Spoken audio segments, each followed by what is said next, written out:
away from him. Tissier only onto the head of Nicol. Welsby spending more time in midfield as the half comes to a close. Redknapp, it's a great try. Venison, Welsby, Rosenthal, lovely play. Saunders, terrific stop from Flowers, and it ends as a corner.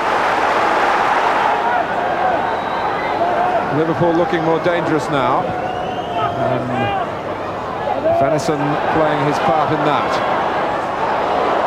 Saunders, Rosenthal, and again Tim Flowers kept Liverpool out.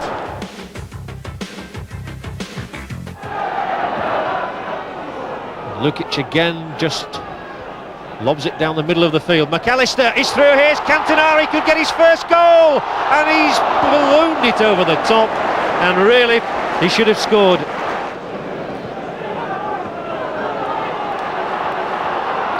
Leeds sweep forward again, and now James is in trouble against Wallace. Wallace might score off the bar, and Chapman can't get in, and it's not going for Leeds at the moment.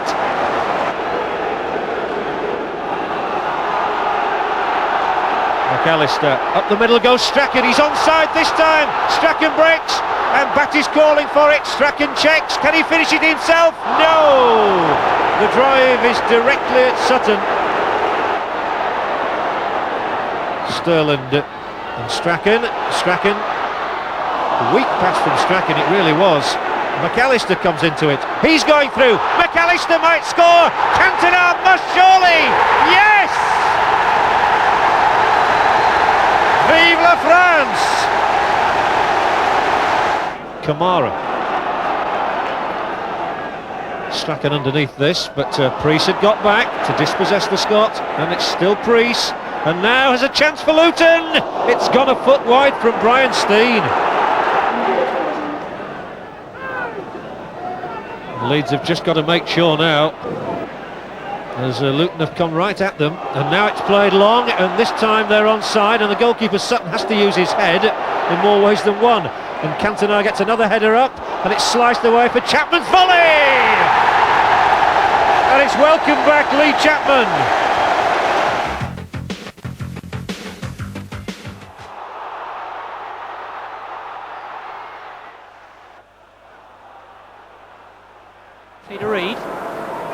Steve McMahon, huge cry of Mann on, and McMahon is strong enough to ride it. That's a lovely ball in, here's Quinn, and there's the goal. 3 minutes, and Niall Quinn benefiting from Steve McMahon's superb efforts.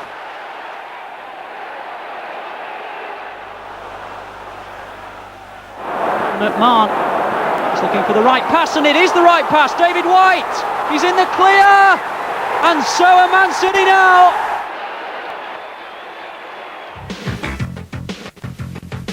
The last Sheffield visit to Stamford Bridge brought United's exit from the Cup. Wednesday's last result in London was the 7-1 defeat at Arsenal. But from the moment Cundy and Myers messed things up to allow Paul Williams to lay on Danny Wilson's first goal in 6 months, it was clear Wednesday didn't care about history.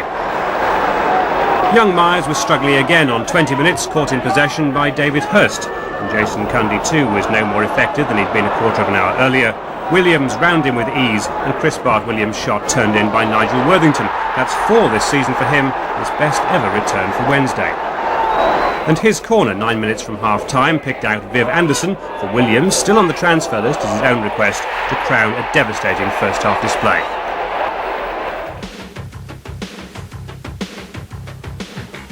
Steve Coppell, the Palace manager, apologised for the quality of defending. We apologise for the quality of the pictures. Pity really, because it was the highest scoring game of the day. Chris Sutton putting Norwich in front after quarter of an hour.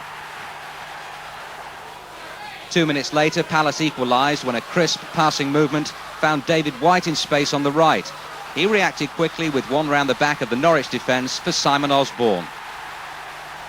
It was 3-3 when these two met at Carrow Road earlier in the season. Once again, no shortage of excitement, with Palace's play-it-to-feet policy getting Mark Bright into a scoring position. Norwich hadn't won away since November, and they were soon on level terms. The Palace defence caught in 2 minds by the looks of it, and whilst they were contemplating an offside appeal, Norwich got round the back, and the only positive response came from Rob Newman. Two goals followed in the last 2 minutes of the first half. The former Spurs man John Polston with a soft touch from a corner. Defending set plays, normally one of Palace's great strengths. And then on the stroke of half-time, Palace completely caught out. Fox crossed for Sutton, whose shot was blocked by Martin, only for the ball to break conveniently for Jeremy Goss, unopposed, to put Norwich 4-2 up. Now, normal service resumed in time to see the only goal of the second half, Mark Bright, but Norwich held out. Palace with only one win in their last 7 games at Selhurst Park. Wimbledon had one attack on 35 minutes. Alan Cork slipped the ball back to Paul McGee, and McGee puts Wimbledon in front, the only goal of the game. The crowd demonstration followed a week of frustration for West Ham. 3 defeats in a row. Beardsley and Ward creating a simple goal for Maurice Johnston. Now, Everton have been finding goals hard to come by. Victories have been short supply too. Gary Ablett was bypassed for the anticipated near post corner, but he held his ground and was in the right position when the ball broke loose. 2-0 Everton.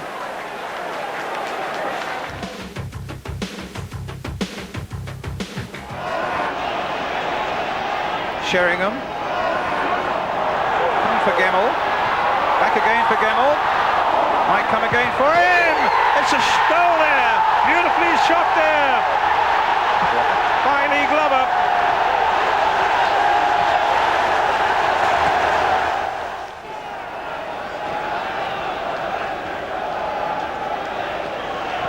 Sedgley. Walker again. Man of the match in the first leg.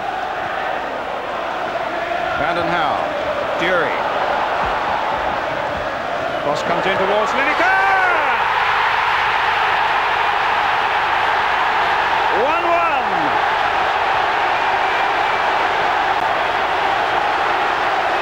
The ace goal poacher does it again.